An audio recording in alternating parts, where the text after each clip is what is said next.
新运动会秘辛大公开，运动科学斗力哉！耶！我是凯莉，我是3个字3个。今天主要是聊我们在这个节目大家看到的面向以外的事情。因为大家应该运动的时候都会受伤啊。对啊，很多人都受伤了。很多，尤其是他，还有他最严重的是他后半段坐轮椅。那我帮我们家队长问一下，他这样大概什么时候会好？但如果现在含骨裂的部分的话，可能就要到2个月到3个月左右。基本上我们再等差不多3个月左右，我们就可以逼他来比赛。OK， 哇塞，照你这样严说的话，挂号27号梁凯丽小姐，今天就可以直接预约到顶，对不对？对全部看完。前阵子在比赛刚好练躲避球的时候，我就不小心吃了萝卜。对。然后刚好是因为打躲避球伤了食指。对。然后之后上2个礼拜我打篮球就伤到中指。OK。所以等于我现在这2个都是吃萝卜，而且很痛。那你那时候篮球这个怎么打？你根本不能运球啊。哦，那个时候没有我照打，对，玩就对了。因为我就觉得我痛我也要上场。那个时候我吃萝卜，然后手很肿很痛。刚好我们要比射箭啊，然后我的手是这样要拉着，然后哇塞，刚好应该就在这个关节处对，就在这里，而且那个弓很重，然后我后拉的时候心很想哭，我说我的手指算了，我不要我手指了，我要射10分这样。对，然后其实射完之后，然后手会开始麻麻的，对，会开始麻哎，因为它已经等于是戳在伤口上。刚刚说的吃萝卜啊，其实我们典型来说是手指头旁边有韧带，那这个韧带被撕裂的时候，其实跟脚踝扭伤一样，对，所以是韧带撕裂。手指有韧带，手指都有韧带。其实我们关节旁边韧带的功能就是要帮我们的关节做固定的、稳定用的构造。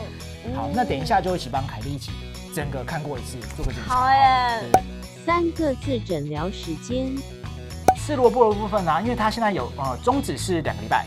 然后这是1个月，对，我会预估说，因为这个地方应该局部还有点韧带拉伤，所以它应该很难到全好。除了韧带的受伤之外，还有肌腱拉伤部分。那它肌腱拉伤就是我们刚刚说的伸腕肌群，伸腕肌群就是负责它的名字是就是让你的手腕伸起来的动作，所以它肌肉是从这里长到这里，就是你这样抬起来的动作都是靠它，连手指头抬起来。这弹钢琴动作，弹钢琴这样也是靠它，这里在动。好，所以我现在放松看看这边是不是跟它有关联性，就知道。好。然后其实它叫伸腕肌群，其实是因为它是个肌群，它是很多条肌肉，所以它有分伸食指肌、分小指肌啊，或是就是它有分别是看哪一个手指头在伸的，或是伸指长肌、伸指短肌，所以很多条的这样子。而且这个到后面应该会有。就是我可以理解成它是一个群组，对，它是一群朋友，不是一个人。对，然后负责这里全部的动作。因为那时候这边受伤，就会死命的拉这边。哦，你一直狂拉它，对，我就是一直拉它拉回来这样。不，那会更惨。简单来说，那种痛哪弄哪的地方的那种方法，通常都是不对的。不对的，痛哪就弄哪里的上面。那你要知道哪里是上面啊？你对那个上面的概念也有点难度啦，因为肌肉很多，你把它剖开来之后，发现哇，超多条肌肉这样，不太能这样。但是你就会肌肉，它肌肉是有连线，所以你可以从那连线大概去做。很紧张，怕我学起来。对，很紧张，怕抢你的饭碗了，我知道哪里会按哪里哦。那之后如果我身边有朋友吃萝卜，我就走过去，然后按下去，他就觉得我很专业。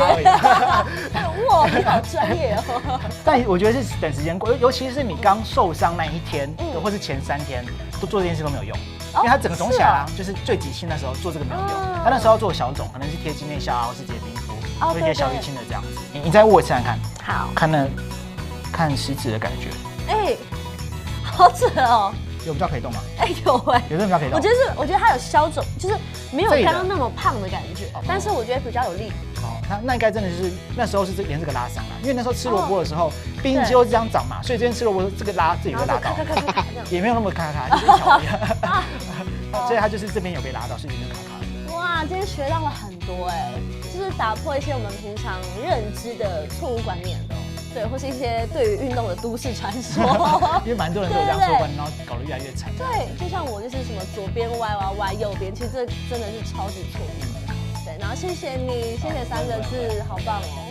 然后如果大家想知道更多关于科普的小知识呢，都可以订阅我们的科普新世界，订阅起来哦。好，我们就下次再见啦。好，你结巴。我每次在这一段都结巴。哎，我没讲，接住吧，1。